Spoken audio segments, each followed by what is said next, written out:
Already ખેતીની અંદર કુદરતી પરિબળોના કારણે, માર્કેટની અવ્યવસ્થાના કારણે, કરદાના કારણે, ભ્રષ્ટાચારના કારણે ખેડૂતોને પૂરા ભાવ નથી મળતા, ખાતર નથી મળતું, પાણી નથી મળતું, અનેક સમસ્યાથી ગુજરાતનો ખેડૂત ઘેરાયેલો છે. તેમ છતાંય ગુજરાતના ખેડૂતને સહાય આપવાના બદલે, ગુજરાતના ખેડૂતને મદદ કરવાના બદલે, ગુજરાતના પશુપાલકોને સરકારની મદદ આપવાના બદલે અમેરિકાના ખેડૂતોને ફાયદો થાય એવી ટ્રેડ ડીલ એટલે કે વેપાર સંધિ ભારત સરકારે અમેરિકાના દબાણમાં આવીને કરી છે. દુનિયાનો કોઈ દેશ બીજા દેશથી દબાઈને આવી રીતે પોતાના દેશનું નુકસાન થાય એવી સંધિ કરતો નથી.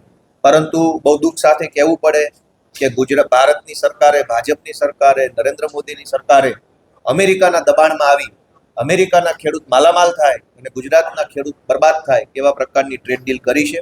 અમે આ ટ્રેડ ડીલનો આજે ગૃહમાં સૂત્રોચ્ચાર કરીને પણ વિરોધ કર્યો છે રાજ્યપાલશ્રીના અભિભાષણ વખતે. પણ દુઃખ સાથે જણાવવું પડે કે સરકારે કે માનનીય રાજ્યપાલ મહોદયશ્રીએ ખેડૂતોને ભવિષ્યમાં થનાર નુકસાન બાબતે કોઈ ચિંતા વ્યક્ત કરી નથી.